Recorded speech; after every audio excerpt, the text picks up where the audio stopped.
తాకట్లో ఉన్న మీ బంగారాన్ని విడిపించి ఆ రోజు ఆన్లైన్ రేటుకి కొంటాం. Sharma gold company.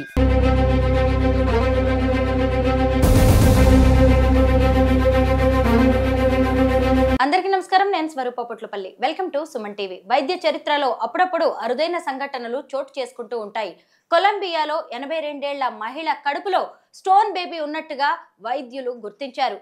Pelvic pain కారణంగా ఆమె డాక్టర్స్ వద్దకు వెళ్ళగా స్కాన్ చేసి కడుపులో ఉన్న ఈ స్టోన్ బేబీని తీసేశారు. ప్రస్తుతం నాతో పాటు ఉన్నారు జెనెటిక్స్ ఎక్స్పర్ట్ ప్రొఫెసర్ వెంకటేశ్వరి గారు. ఆవిడతో మాట్లాడి ఈ స్టోన్ బేబీ గురించి అనేక విషయాలు తెలుసుకుందాం. మేడం నమస్తే. నమస్కారం అండి. ఒక 82 ఏళ్ల మహిళ కడుపులో 40 ఏళ్లుగా స్టోన్ బేబీ ఉందంట. అసలు ఈ స్టోన్ బేబీ ఎలా ఫామ్ అయ్యి ఉంటుంది? అయితే ఇది ఒక అరుదైన ఈవెంట్ అండి.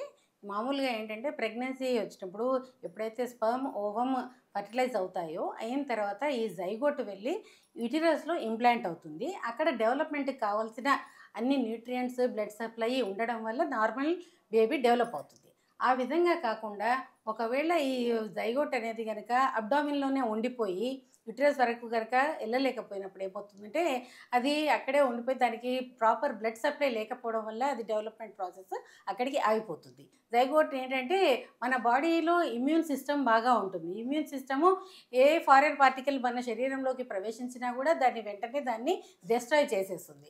కాకుండా ఫీటస్ ఏదైతే ఉందో దాని చుట్టూ కూడా కాల్షియం డిపాజిట్స్ జరగడం జరుగుతుంది. సో ఈ కాల్షియం డిపాజిట్ అయినప్పుడు ఏమవుతుందంటే అది ఒక రాయిలాగా ఏర్పడుతుంది. ఈ ఏర్పడిన ఈ రాయిని మనం టైంకి డిటెక్ట్ చేయకపోతే అది ఇయర్ వైజ్ అది డెవలప్మెంట్ కొనసాగుతూనే ఉంటుంది. మామూలుగా అది ఎక్టోపిక్ ప్రెగ్నెన్సీగా ట్రీట్ చేస్తారు. ఆ ఎక్టోపిక్ ప్రెగ్నెన్సీలో ఈ కాల్షియం డిపాజిట్స్ వల్ల అది స్టోన్గా మారిపోయింది. ఆమెకు ఎటువంటి సిమ్టమ్స్ లేకపోవడం వల్ల ఆమె డాక్టర్ దగ్గరికి వెళ్ళలేకపోయింది అంటుంది. సో ఆ విధంగా ఏమైందంటే 40 సంవత్సరాల తర్వాత ఆమెకి ఎప్పుడైతే పెల్విక్ పెయిన్ వచ్చిందో అప్పుడు డాక్టర్ని అప్రోచ్ అయినప్పుడు వాళ్ళు స్కాన్స్ ఎక్స్రేస్ తీసి చూడడం వల్ల ఏమవుతుందంటే అక్కడ ఒక స్టోన్ బేబీ ఉంది అని వాళ్ళు గుర్తించడం జరిగింది. దానిని దాన్ని ప్రొటెక్ట్ చేసి ఆ విధంగా స్టోన్ బేబీని ఏర్పాటు చేసింది. సో ఆ విధంగా ఇది చాలా రేర్ ఈవెంట్. 10,000 ప్రెగ్నెంట్ ఉమెన్లో ఒకటి ఈ విధంగా జరగవచ్చు. ఇప్పటి వరకు కూడా 300 కేసెస్ని రిపోర్ట్ చేశారు. సెంచరీస్ లో ఈ 300 కేసెస్ మాత్రమే డిటెక్ట్ అయ్యాయి. కనుక ఇది రేర్ ఈవెంట్. కనుక మనము ఎవరైనా కూడా ఏదైనా ప్రాబ్లం ఉన్నట్టయితే వెంటనే డాక్టర్ దగ్గర సలహా తీసుకొని ఇటువంటివి ఏమన్నా ఉంటే కనుక ముందుగానే గుర్తించడానికి ఛాన్సెస్ ఉంటాయి. మేడం 82 ఏళ్ల వయసులో ఆమె కడుపులో స్టోన్ బేబీ ఉన్నట్టుగా గుర్తించారు. అంటే 40 ఏళ్లుగా ఉంది. ఆమెకి 40 ఏళ్ల వయసు ఉన్నప్పుడు ఈ ప్రెగ్నెన్సీ ఫామ్ అయి ఉండొచ్చు. కానీ అది గుర్తించే అవకాశం లేకపోవడం ఏంటంటే ఆమెకి ఎటువంటి సిమ్టమ్స్ లేవు. కనుక ఆ సిమ్టమ్స్ లేకపోవడం వల్ల ఆమె డాక్టర్ని అప్రోచ్ అవ్వలేదు. ఎప్పుడైతే ఆమెకు పెల్విక్ పెయిన్ అనిపించిందో అప్పుడు డాక్టర్ని అప్రోచ్ అయితే స్కానింగ్ ద్వారా సో ఆ విధంగా ఈ స్టోన్ బేబీ అనేది దానికి పేరు పెట్టారు. ఇప్పుడు కూడా చాలా మంది 40 ఇయర్స్ తర్వాత ప్రెగ్నెంట్స్ అవుతూ ఉన్నారు. ఇలా లేటు వయసులో కన్సీవ్ అవ్వడం వల్ల ఎలాంటి ప్రాబ్లమ్స్ వచ్చే అవకాశం ఉంటుంది? అంటే మామూలుగా ఈ ఫర్టిలైజేషన్ తర్వాత ఇంప్లాంటేషన్ కరెక్ట్గా ఉంటే ఎటువంటి ప్రాబ్లం ఉండదు.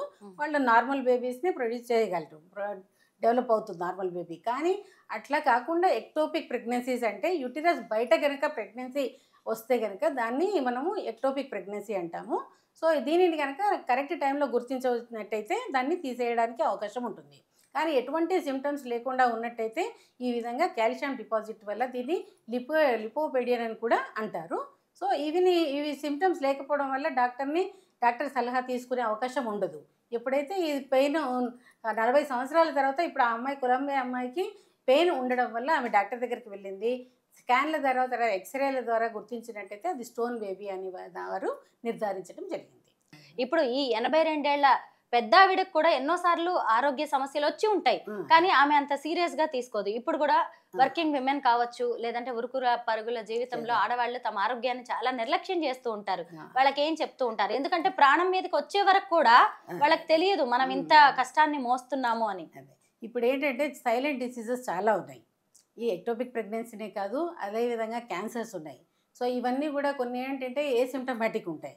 కనుక ఆడవారు తప్పకుండా ఈ పనులతో పాటు కంపల్సరీగా జనరల్ హెల్త్ చెక్ ఎవ్రీ ఇయర్కి ఒకసారి కనుక చేయించుకున్నట్టయితే ఇలాంటి ప్రాబ్లమ్స్ ఏమన్నా ఉంటే కనుక ముందుగానే గుర్తించి సరైన ట్రీట్మెంట్ తీసుకొని పెరిగిపోయేదాకా చూడకుండా ట్రీట్మెంట్ ఆప్షన్ తీసుకోవడానికి అవకాశం ఉంటుంది. ఇప్పుడు ఇదే మహిళకి ఒకవేళ 40 ఏళ్ల వయసులో ప్రెగ్నెన్సీ వచ్చినా జన్యుపరమైన సమస్యల కారణంగా ఇది స్టోన్ బేబీగా మారే అవకాశం ఉంటుందా? లేదండి, దీనికి కారణం మెయిన్గా చెప్తున్నది ఏంటంటే కేవలం ఎక్టోపిక్ ప్రెగ్నెన్సీ వల్ల సరైన బ్లడ్ సప్లై లేకపోవడం వల్ల అది ఫర్దర్ డెవలప్మెంట్ కాకపోవడం వల్ల అదేమైందంటే దానికి ఈ కాల్షియం డిపాజిట్ దానిపైన జరగడం వల్ల అది స్టోన్గా మారిపోయింది. చాలా మందికి కణుతులు కూడా ఏర్పడుతూ ఉంటాయి మేడం, కడుపులో అలాగే గర్భాశయంలో.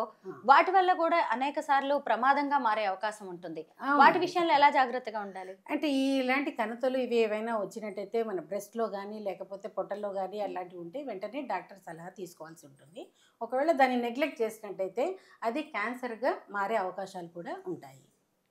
Thank you madam. ఈ స్టోన్ బేబీ గురించి మీరు అనేక విషయాలు చెప్పారు. ఎందుకంటే ఎన్ని రోజులు ఎప్పుడు వినంది చూడండి 82 ఏళ్ల మహిళ కడుపులోంచి ఒక బేబీ బయటికి రావడం ఏంటి అనే దాని మీద చర్చ జరుగుతుంది. ఇది ఎలా ఏర్పడుతుంది అనే దాని గురించి చాలా చక్కగా వివరించారు. Thank you so much.